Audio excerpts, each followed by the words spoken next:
एक नाम, तक्षशिला। जब भी हम किसी शहर की बर्बादी के बारे में सोचते हैं तो मन में क्या आता है?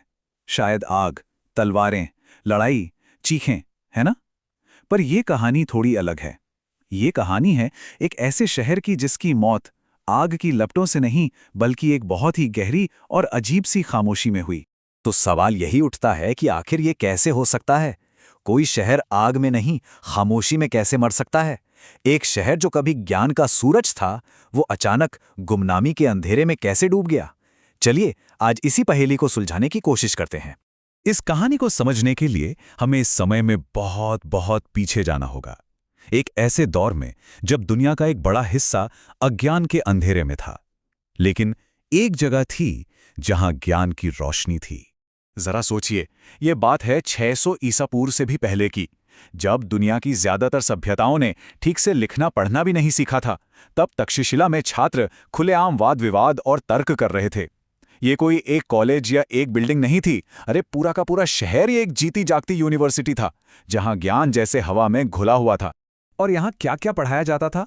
चिकित्सा से लेकर हथियार चलाना, दर्शन से लेकर राजनीति विज्ञान, ग्रामर से लेकर युद्ध की रणनीतियां, मतलब जो आप सोच सकते हैं वो सब कुछ। कल्पना कीजिए, एक ही जगह पर भविष्य का डॉक्टर, एक सैनिक और एक दार्शनिक सब साथ बैठकर पढ़ रहे हैं, सीख रहे हैं और एक दूसरे से बहस कर रहे हैं। और सबसे अनोखी बात पता है क्या थी? यहां एडमिशन के लिए कोई डिग्री या उम्र की शर्त नहीं थी। बस दो चीजें चाहिए थीं, एक तेज दिमाग और सवाल पूछने की हिम्मत। बस यही वो चीज थी जो तक्षशिला को दुनिया में सबसे अलग, सबसे खास बनाती थी। तो अब हम ये तो समझ गए कि ये जगह कितनी खास थी, लेकिन तक्षशिला सिर्फ ज्ञान बांटने तक ही सीमित नहीं थी। नहीं, ये तो इतिहास बना रही थी, इतिहास बदल रही थी। चलिए देखते हैं कैसे। और फिर एक दिन वहां एक ऐसे शिक्षक आते हैं जिनके बारे में कहा जाता था कि उनके स्वभाव में सख्ती थी, आंखों में एक अलग सी चमक थी और आवाज में मानो आग थी। उनका नाम था चाणक्य। और उनका आना सिर्फ तक्षशिला के लिए नहीं बल्कि पूरे भारत के इतिहास के लिए एक टर्निंग पॉइंट साबित होने वाला था। उनका एक फलसफा था जिसने सब कुछ बदल दिया। उन्होंने कहा, राजा पैदा नहीं होते, बनाए जाते हैं। जरा इस एक लाइन की गहराई सोचिए। ये सिर्फ एक वाक्य नहीं था, ये तक्षशिला की आत्मा थी। ये यकीन कि सही ज्ञान और सही मार्गदर्शन से किसी भी आम इंसान को खास बनाया जा सकता है। और इस बात का सबसे बड़ा सबूत हमें उनके ही एक शिष्य में मिलता है, एक गरीब, समाज का ठुकराया हुआ लड़का जिसका नाम था चंद्रगुप्त। और इसी चंद्रगुप्त को चाणक्य ने अपनी शिक्षा और अपनी रणनीति से अखंड भारत का सम्राट बना दिया। चंद्रगुप्त मौर्य। तक्षशिला ने सचमुच एक राजा बनाया था। लेकिन कहते हैं ना, हर रोशनी अपने साथ एक परछाई भी लाती है। तक्षशिला की यही खूबी, ये सवाल पूछने की हिम्मत, उसके लिए सबसे बड़ी मुसीबत बनने वाली थी। क्योंकि एक बात तो तय है, जब लोग सवाल करना सीख जाते हैं तो किसी भी तानाशाह की गद्दी हिलने लगती है। तो हुआ ये कि तक्षशिला किसी से नहीं डरता था, ना राजा से, ना किसी धर्म के ठेकेदार से और ना ही किसी और ताकत से।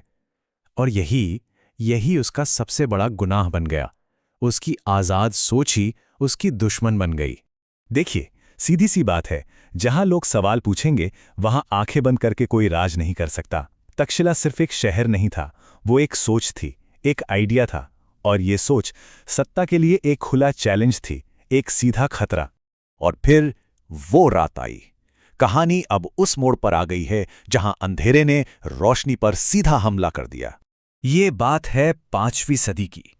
उत्तर पश्चिम की दिशा से एक तूफान उठ रहा था, एक ऐसी ताकत जिन्हें श्वेत हूण कहा जाता था।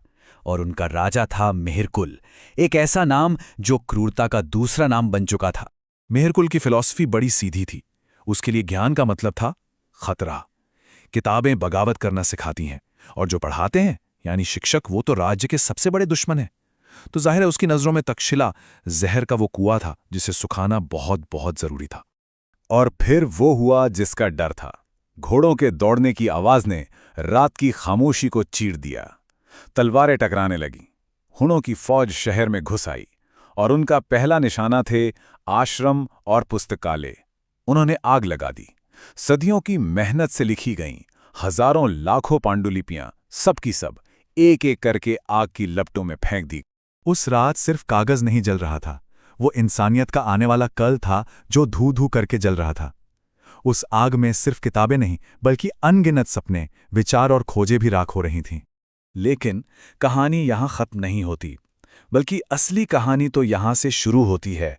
तक्षशिला की बर्बादी का सबसे डरावना हिस्सा वो आग नहीं थी। नहीं, असली त्रासदी तो वो थी जो आग बुझने के बाद हुई, वो खामोशी। इसे समझने के लिए जरा नालंदा विश्वविद्यालय को देखिए। नालंदा को भी जलाया गया था बुरी तरह से, लेकिन लोगों ने हिम्मत नहीं हारी, उन्होंने उसे फिर से खड़ा किया। पर तक्षशिला, उसे भी जलाया गया, लेकिन उसके बाद वहां कोई भी वापस नहीं लौटा। हमेशा के लिए वीरान हो गया वो शहर। तो अब आप समझ रहे हैं, तक्षशिला का असली अंत आग की लपटों में नहीं हुआ। उसका अंत हुआ उस सन्नाटे में, उस चुप्पी में जो उसके विनाश के बाद आई। उसे भुला दिया गया, जैसे वो कभी था ही नहीं। तो सवाल ये है कि ऐसा हुआ क्यों? क्यों किसी ने उसे दोबारा बनाने की कोशिश तक नहीं की? एक्सपर्ट्स इसकी 3 बड़ी वजह बताते हैं। पहली, समय के साथ व्यापार के रास्ते बदल गए तो शहर की आर्थिक अहमियत ही खत्म हो गई। दूसरी, जो आसपास के राजा थे वो इतने कमजोर हो चुके थे कि उनमें इसे दोबारा बसाने की ना तो हिम्मत थी ना पैसा। और तीसरी, और शायद सबसे जरूरी वजह, समाज की प्राथमिकताएं बदल गईं। लोगों ने ज्ञान को वो अहमियत देना ही बंद कर दिया था। और आज उस जगह पर सिर्फ खंडर हैं, टूटी हुई दीवारें और एक अजीब सी खामोश जमीन। वो शहर जो कभी पूरी दुनिया के लिए ज्ञान का प्रकाश स्तंभ था, आज खुद गुमनामी के अंधेरे में खोया हुआ है। और तक्षशिला की ये खामोश कहानी हमें एक बहुत जरूरी और शायद थोड़ी डरावनी बात सिखाती है। एक तक्षशिला उस दिन नहीं मरता जब कोई उसकी किताबों को जलाता है। वो उस दिन मरता है जब समाज खुद ही उन किताबों को पढ़ना बंद कर देता है। तो बस एक सवाल के साथ आज की बात खत्म करते हैं। कहीं हमारे दौर में भी हमारे आसपास कोई तक्षशिला धीरे धीरे खामोशी में तो नहीं मर रहा? सोचिएगा जरूर।